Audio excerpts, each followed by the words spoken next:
Hello வணக்கம், இது உங்கள் சிவி ஜோன். எல்லாரும் எப்படி இருக்கீங்க? இப்போ பார்த்தீங்கன்னா விஜய் சேதுபதி அவர்களுடைய எபிசோட் போயிட்டுருக்கு. முதல்ல உங்ககிட்ட ஒரு கேள்வி, உங்களுக்கு என்னோட எபிசோடு எப்படி இருக்குது? பிடிச்சிருக்கா, போரிங்காக இருக்கான்றதை சொல்லுங்கள். என்ன கேட்டிங்கன்னா ஓரளவுக்கு சுவாரஸ்யமாக போகிற மாதிரி இருக்குது, கொஞ்சம் போரிங்காக போகிற மாதிரி இருக்குது.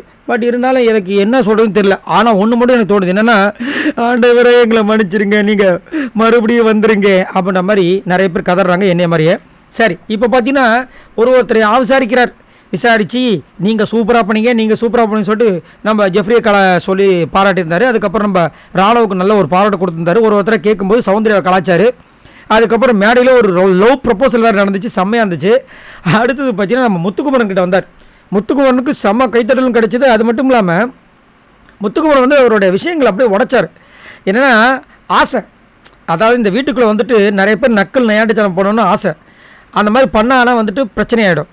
ஆனால் அதை பண்ணணும் ஆசையாக இருக்கிற ஒருத்தருக்கு நீ பண்ணு, இதெல்லாம் ஒரு பிரச்சனையே வராது உனக்கு, நான் பார்த்துக்கிறேன் அப்படின்னு ஒரு டாஸ்க் கொடுத்தா எப்படி இருக்கும்?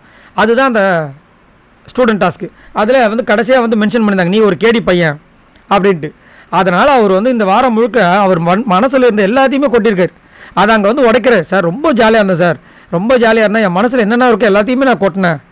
அவர் விஜய் சேதுபதி அவர்களும் சொன்னார், நல்லா பண்ணியிருந்தீங்க, ரொம்ப நல்லா இருந்துச்சு அப்படின்னு. அதே மாதிரி வந்துட்டு அவர் வந்து என்ன சொல்கிறாருன்னா, எனக்கு ஒரு சுதந்திரம் கிடைச்ச மாதிரி நான் ஃபீல் பண்ணேன் சார். நான் இப்படி தான் பேசணும், அப்படி தான் பேசணும், ஒரு இது இருக்குது, அதெல்லாம் உனக்கு இல்லை, நீ ஸ்டூடெண்ட் ஆகிட்ட, வச்சு வெளுத்து வாங்க அப்படின்ற மாதிரி இருந்துச்சு, நல்லா ஜாலியாக இருந்தேன் சார். அதே மாதிரி எல்லாருக்கூடையும் பேசிகிட்டு இருந்தேன், அதே மாதிரி எல்லாருக்கூடையும் நல்லா பழக டைம் கிடச்சிது. அதே மாதிரி அந்த மேனேஜ்மெண்ட் ஸ்டாஃப் எல்லாருமே அவங்க வீட்டு குழந்தையாக வந்து எங்களை பார்த்துக்கிட்டாங்க. சமைச்சு போகிறதுலேருந்து கரெக்டாக அவங்களை எழுப்பி போகிறதுலேருந்து குளிப்பாட்டை மட்டும்தான் சரியில்லை, மற்றபடி எல்லா வேலையுமே அவங்க பண்ணாங்க சார். அதே மாதிரி அவங்களுடைய வாத்தியாரை பற்றி நினைவு கூர்ந்தார். அவர் தான் வந்துட்டு எங்கே பேசணுமோ எவ்வளோ பேசணும் அந்த மாதிரி அளவோடு பேச சொல்லி எனக்கு சொல்லிக் கொடுத்தவர். அவர் நான் நினைவு கூடுற மாதிரி இருந்துச்சுன்னு சொல்லிட்டு நிறைய விஷயங்கள் வந்து ஷேர் பண்ணது ரொம்ப நல்லா இருந்துச்சு, ரசிக்கப்படியாக இருந்துச்சு. அதே மாதிரி மற்றவங்களாம் சொல்லும்போது டக்கு முடிச்சாங்க. இவர் தான் வந்து எல்லாருமே கவர் பண்ணார்.